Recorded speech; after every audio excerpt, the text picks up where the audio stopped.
Tonight I went down into Portland and joined a rally that was organized by Don't Shoot Portland in solidarity with the rallies that were happening in Minneapolis and Baton Rouge and probably in many other cities as well, to give support to the families of Alton Brown and Philando Castile and the many other people that have been affected by the violence perpetrated by the police, by civilians, by our country, by the sickness that is in us called white supremacy. I told myself before going to this protest that I wasn't scared because I have this self-identity of being a bold and fearless person, and because I've been to protests before and they hadn't scared me in the past, but most of those protests were for foreign wars, for Iraq, for refugees, for persons that were distant, that weren't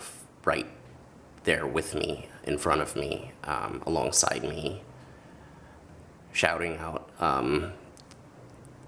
their own desire to be respected, to be given dignity, to be able to feel safe. And as I heard the helicopter going overhead again and again, and I saw the police lining up and heard people shouting that the SWAT had been called in and that they were on high alert because of this group of people gathered in the street in front of the Justice Center in Portland, I realized that this one was different.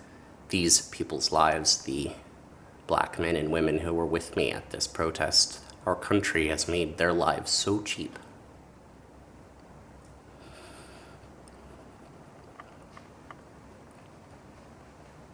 So cheap that for the first time in maybe my entire life, I realized that standing with them made me unsafe.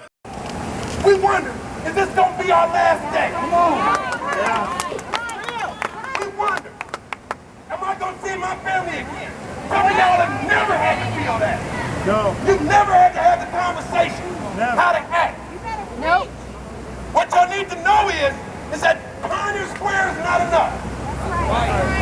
If they don't feel this down at the Justice Center, right now, if they don't feel this down at the Justice Center right now, they are not going to feel it. If those people can sit up in their office and just be like, oh yeah, there go a bunch of loudmouths at the Pioneer Square, they not going to feel it. Too many times.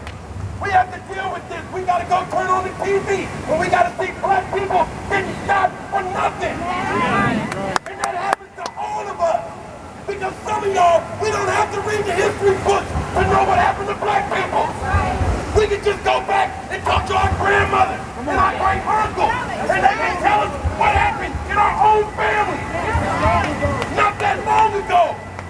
Matter of fact, just the other day and today.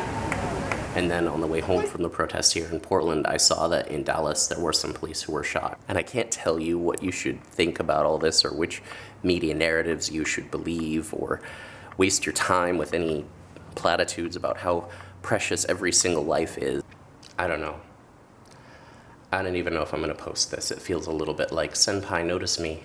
I don't feel like walking down the street in Portland chanting Black Lives Matter and blocking traffic makes me at all like Jesus. I don't think that in the story of the Good Samaritan that it's the Samaritan who is like Jesus. I think Jesus is the one bleeding out in the ditch. And I just don't want to be a Levite or a priest. I just don't want to walk by any more bodies.